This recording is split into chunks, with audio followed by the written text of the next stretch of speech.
Hey, what's up guys? Welcome to another episode of Pat T's Performance. Today in the driveway, we have a very familiar tractor, unfortunately. My pain is your pleasure. I do it twice, so you can do it nice. I am not thrilled about this video whatsoever at all. These are probably the things you never want to hear when you click on a YouTube video, especially a channel that's supposed to be positive and teach you how to fix things. Well, maybe this video is for education purposes only, where maybe you guys can teach me. We shall see. So let's start with the beginning as I unload this tractor that I just sold and delivered the other day. It is back here. So let's go back to over a year ago. Some of you guys may remember this, and some of you guys may not.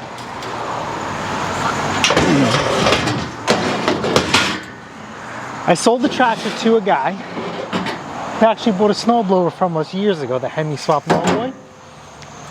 And in order to get this deal done, he offered me his Craftsman DYT 4000 in running condition that needed a battery. So we agreed that this tractor was worth 200 bucks. As is, didn't come with the bagger, but ran and cut. He said all it needs is a battery. He said he got tired of replacing it every year and paying 50 bucks. So he was jump starting the tractor every time he had to cut his grass. And when I got there, that's exactly what he did. He was using a jump pack, not his vehicle. So we all know that if you jump your tractor using a vehicle, you run the issue of damaging the charging system. But I didn't think anything of it. It's 200 bucks. So I bought a bagger for it. We did our thing to it, and we had this thing sitting for over a year. I had this thing up for 1,500 bucks, and I have regrets now. The highest offer I got was 1,300 for it last year. And I'm like, no way. This thing is fully serviced, and this thing is a DYT. So I am new to tractors, and I'm like a fangirl in the sense that this thing has some really cool features that I haven't seen on other tractors. Now, what I love about these Craftsman tractors, in my opinion, one of the best out there, is how simple but yet overbuilt they are. AYP Husqvarna did a phenomenal job, in my uneducated opinion.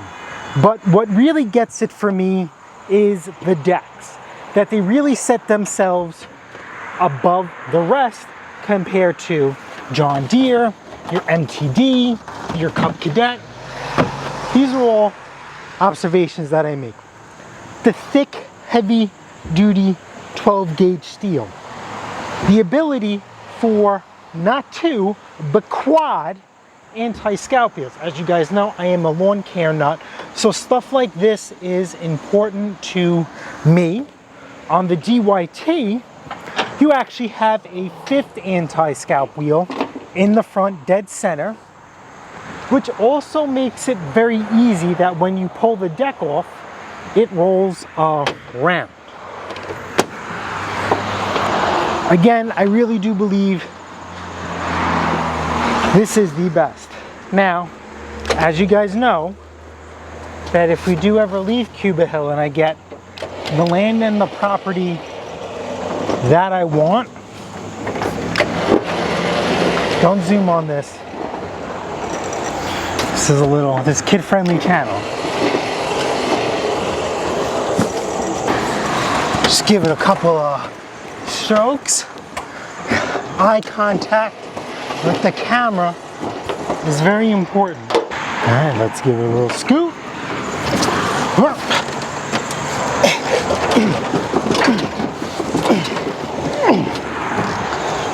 Okay.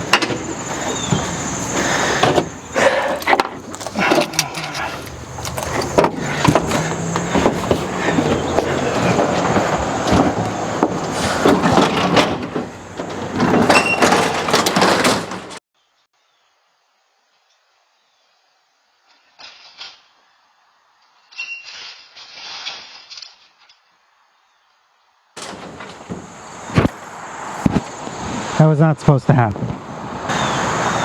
So this would probably be one of the tractors if I had the choice to take this till I can't cut grass no more, just based on the deck.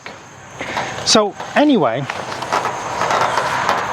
this guy, I didn't know any better because again, I'm new to tractors. I didn't know till later on after I got the tractor, he bypassed all the safety switches, not just the seat switch. And he just didn't like unplug things or bypass them. He ripped out the entire harness with all the sensors. And he took out the seat springs and they were crunched and it was a disaster. Luckily, I kind of have an idea of what I'm doing. So I found some seat springs online and at least I think I got the seat switch working. Everything else, no good.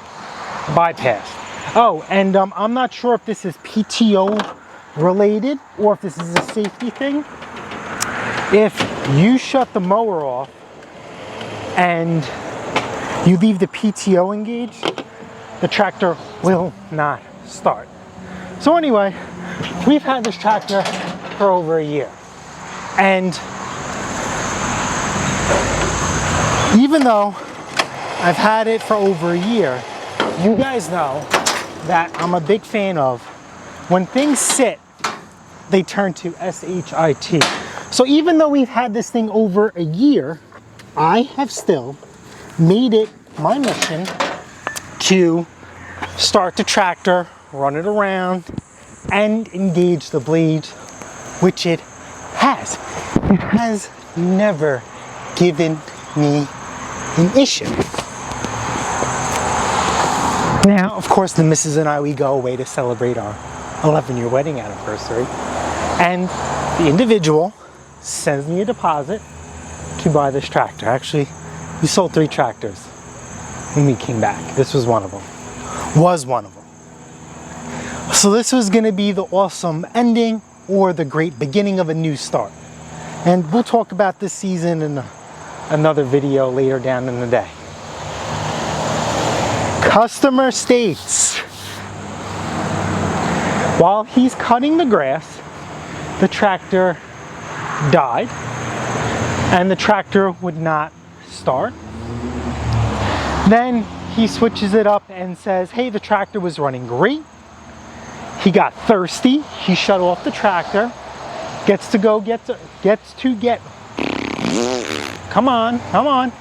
a drink of water, cools off, comes back out, tractor will not start.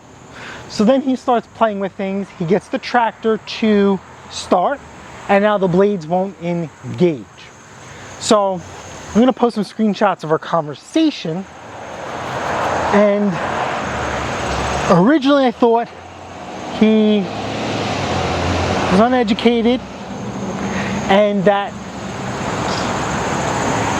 maybe I'm wrong too, but the first video he sends me is he has the tractor running on choke and he's trying to engage the PTO. It will not work.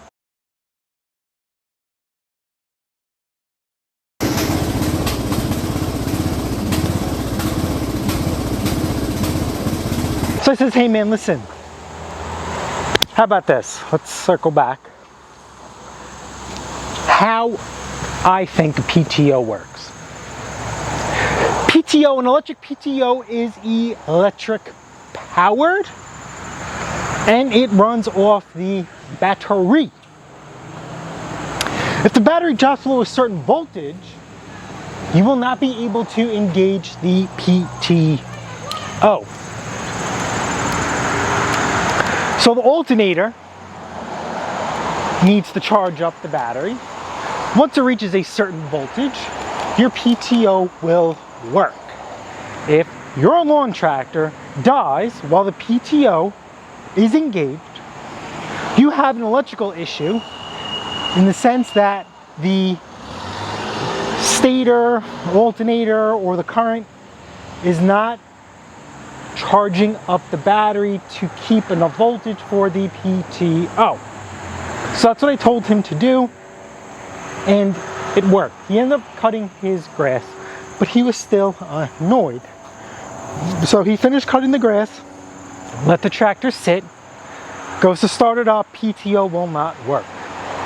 So I says, hey man, listen, just charge up the battery using a trickle charger that I gave you when you bought it and see if the PTO works. He did that, no good.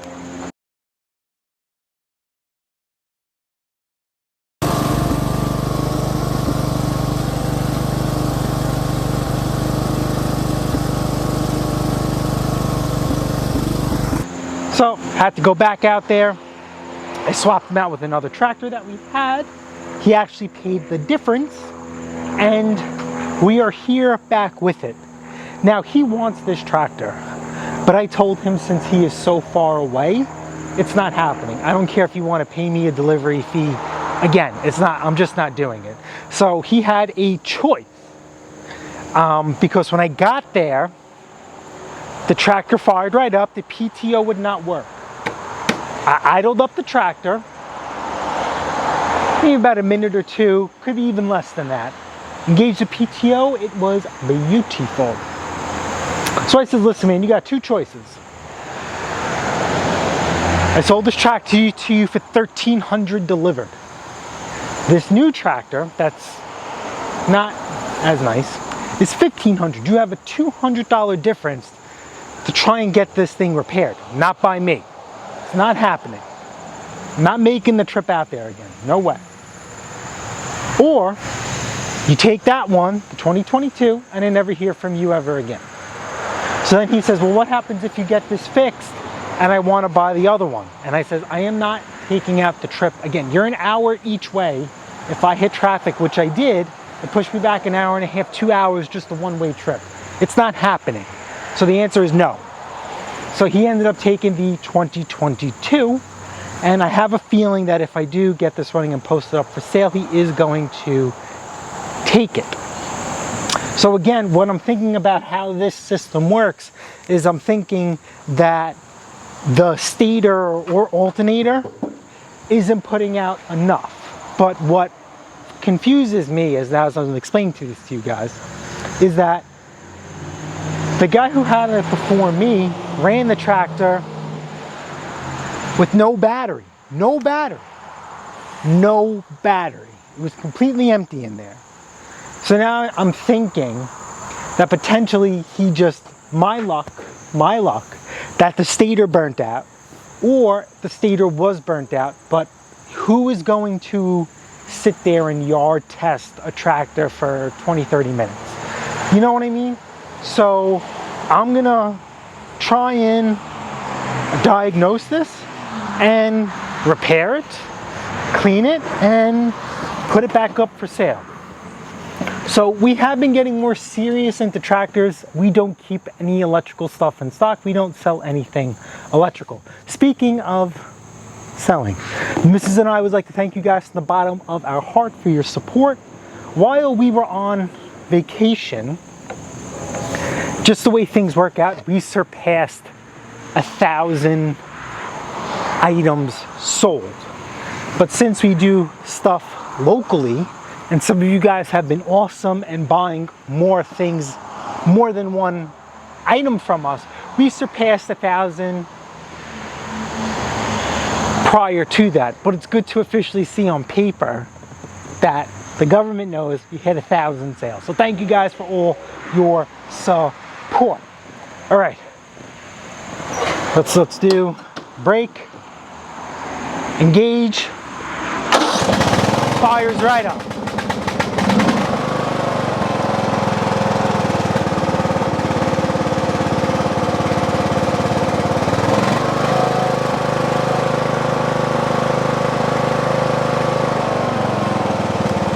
See, now what's interesting,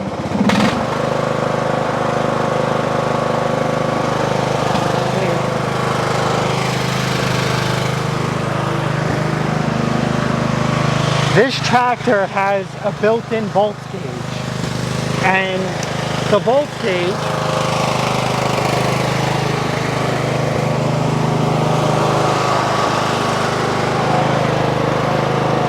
let's look what that's reading at.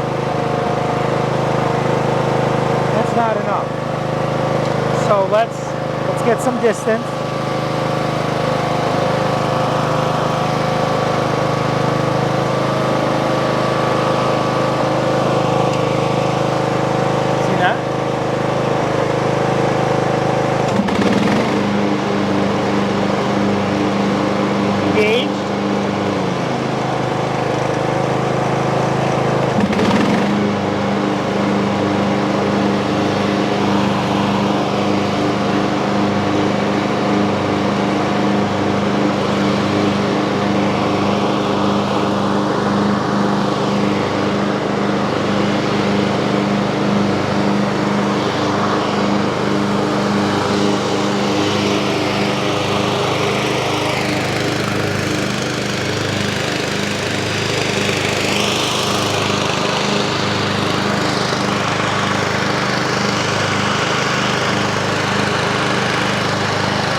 Look at the gauge.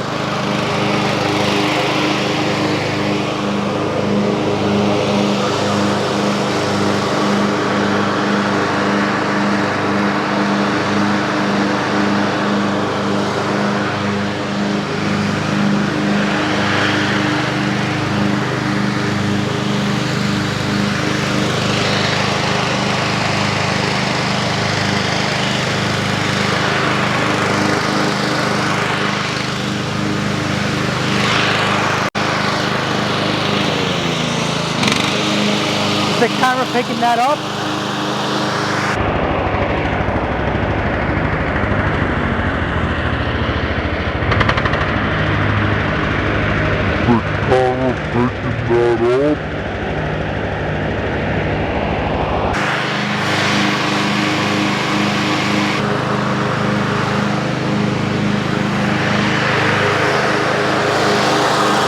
All right, so I don't know if the camera picked it up, but twice after a prolonged period of time, the blades would disengage, but they would pick back up, like it would disengage for a quick second and then continue to spin. So let's take a gander. So when there's a voltage issue, let's keep this straightforward and simple. Let's start with your grounds, a bad ground. Let's just check our connection. Okay, I made this ground cable and bolted it to the frame because there was no battery installed. It was really crappy and in need of repair. So just a quick little test for me is just make sure it's nice and tight and give it here nice and tight. Same thing with the power cable. I made that as well, I'm not sure what happened to this tractor. This tractor has passed through too many hands and too many hacks. Again, this cable was too short once I installed the battery in the correct position. So that is good. To me, I think we're okay. Next is the PTO wires. Now, I'm not going to drag my camera down there. I'll take the cell phone out. And the PTO wires seem pretty simple. To me, I think they pulled off just like a little too easy. You're like, you know, when you do those spade clips, they should have a little bit of a bite, the solder, but these should have a little bit of a bite. So what I'm going to do is I'm just going to get a pair of pliers and crimp these down so these are a little bit tighter. You see that? And that one looks a little melted, the solder, but these should have a little bit of a bite. So what I'm going to do is I'm just going to get a pair of pliers and crimp these down so these are a little bit tighter. These back in. They'll be nice and tight and offer some resistance. I honestly don't think the clutch is bad because it works. You know what I mean? Like it either works or it doesn't, and it works. So I don't think out of nowhere the clutch just doesn't demagnetize and let's go. By the way, if my phone is dinging, it's I'm busy.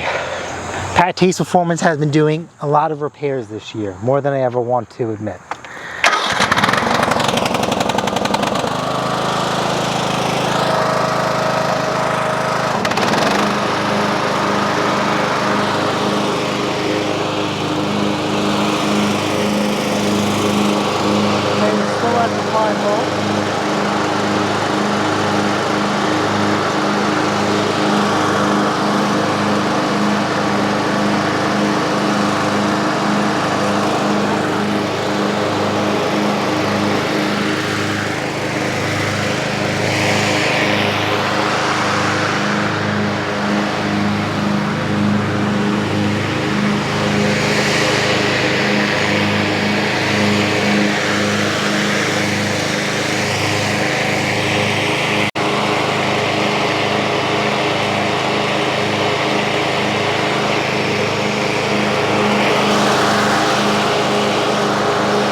All right, so I don't know if the camera picked that up, but with the blades engaged, we're getting 14.6, 14.7, close to 14.8. With the blades not engaged, we're getting above 15.6 to 15.7 to 15.8. So I have to cross-check my numbers. I actually think this stator, the voltage is good and the diode is good as well. I think maybe those terminals being loose on the clutch had an issue, or he wasn't running it right and revving it. Because as you guys could see, this thing has skipped a beat. I know the tractor is stationary, but me putting the tractor in drive and running it around has no bear on the electrical system in the sense that it is belt driven. It is el manual. It's not an electronically controlled, you know, component. The only thing I'm thinking of is maybe when we introduce an extra load on the motor, because now we're engaging the belts and the pulleys for the transmission, that it's slowing down the engine speed a bit, and that is taking away from the alternator. So I'm just gonna ride around a little bit and call it a day.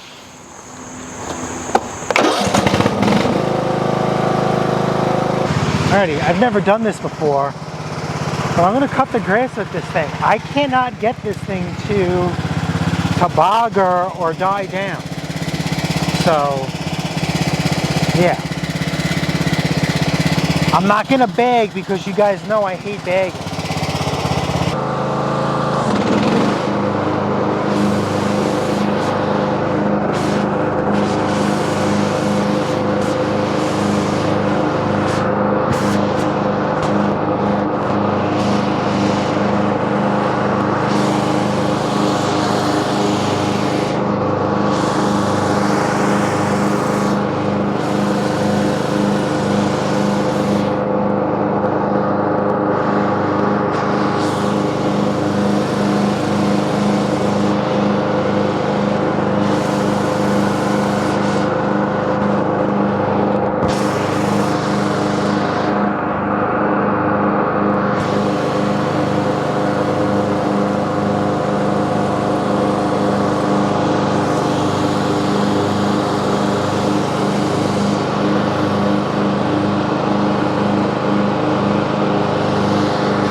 think the guy, either that clutch was the issue, okay, or the guy was an idiot and he wasn't telling the truth and he wasn't revving up the motor full tilt when he was engaging the blades. So I think I'm gonna cut off the video here, wait to see what you guys say, and I'm gonna put this thing up for sale. God damn it, man. How would you guys handle this differently? I mean, the guy was really, really polite. He wanted this tractor back, but is it like a mind games thing because of the 2022? I don't know. I'm defeated. But thanks for hanging out with me in the driveway. So far, these simple, basic diagnostics. Hopefully, these helped you for what it is. I really would really appreciate it for you guys to drop your thoughts and comments down below and see where I fell short and where I was going was right. All right, guys, don't forget to check out the Bad Taste Performance website where we sell from, buy some parts from us, keep the missus busy, keep her out of my hair. Again, we really appreciate all your support. Smash the like button, smash the subscribe button. Guess what? I'll see you guys on the next episode of Bad Taste Performance. Later.